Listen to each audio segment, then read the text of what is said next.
पहले तो हमारे आदरणीय डिप्टी सीएम अजित पवार साहब और प्रदेश अध्यक्ष सुनील तटकरे साहब, उनका तहे दिल से धन्यवाद करता हूं, जिन्होंने मुझ पे भरोसा करके फिर से उल्लासनगर शहर की जवाबदारी दी है पार्टी के जिला अध्यक्ष बना के। हमें खुशी है 2017 से पूरे उल्लासनगर में राष्ट्रवादी के पैनल 17 से ही राष्ट्रवादी के कैंडिडेट चुने गए, जबकि वो टाइम पे लहर भाजपा की थी, फिर भी हमारा 4 कैंडिडेट चुन के आए और तब सब प्रवेश कर रहे थे।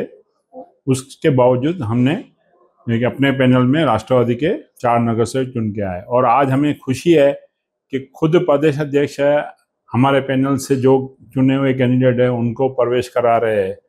ये शुरू से लेके हमेशा हमारा पैनल सुर्खियों में रहा है और 2019 के बाद जो महापौर बना, जिसमें अहम भूमिका हमारे नगर सेवकों की थी, जिसके कारण महापौर बन पाए थे।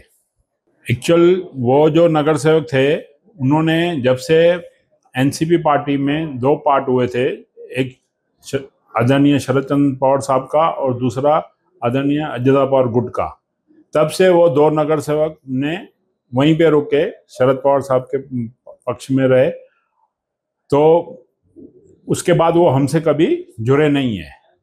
देखिए, अभी पद आया है, अभी हम सब पदाधिकारियों के साथ, कार्यकर्ताओं के साथ बैठकर पूरे उल्लासनगर की समीक्षा करेंगे, क्या परिस्थिति है, वो हिसाब से हम निर्णय लेंगे।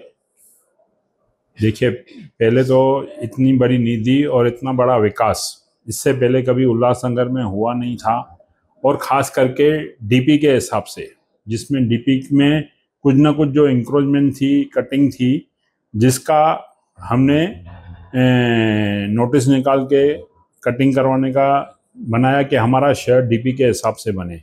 मगर उसमें कुछ लोग थे जो कोर्ट जा रहे थे, कोई अपोजिशन के पास जा रहा था, जिसके कारण हो रहा था और लोगों को असुविधा हो रही थी। और न चाहते कि भाई सबसे ज़्यादा विकास जो हमारे पैनल में हो रहा है, वो काफ़ी विरोधियों को तकलीफ हुई कि वो विकास होवे नहीं, जिसके कारण भी वो लोग बाधा डाल रहे थे। आप शहराध्यक्ष बने, अभी नई टीम की गठन कब तक करोगे? 1 महीने के अंदर पूरा हम उल्लासनगर की नई कार्यकारी बना के करेंगे। गंगोत्री परिवार से कम 3 कैंडिडेट उतारेंगे, जिसमें 16 नंबर पैनल 17 से और 19 से। तो हम ज़्यादा से ज़्यादा चुनाने की कोशिश करेंगे और आने वाला समय बताएगा कि हम कितने नगर सेवक चुन के लाते हैं। देखिए, अभी बहुत जल्दी होगी इस चीज़ के ऊपर बात करना, अभी समीकरण बनने दो। समीकरण में क्या आता है उसके बाद ही जो भी निर्णय लेंगे वो सबके सामने रहेगा। देखिए, जिस तरह हमारे आदरणीय अजित पवार साहब ने महाराष्ट्र के अंदर महायुति में फर्नांडिस का हाथ मजबूत किया और उनके साथ मिलके और शिंदे साहब के साथ मिलके एक महायुति बनाई और आज महाराष्ट्र का वो विकास कर रहे हैं, उसी तर्ज पे हम उल्लासनगर में भी ज़्यादा से ज़्यादा कोशिश करेंगे कि उसी तर्ज पे हम कार्य करें, महायुति को भी मजबूत करें। ये हमें खुशी है, हर एक लोकतंत्र है, लोकतंत्र में कोई किधर भी जा सकता है। और जब से हमारे पक्ष में राष्ट्रवादी कांग्रेस पार्टी में 2 पार्ट बने, एक आदरणीय शरद पवार साहब का और एक आदरणीय अजित पवार का, तब से वो हमारे साथ है ही नहीं, तो हम उसको क्यों तवज्जो देवे।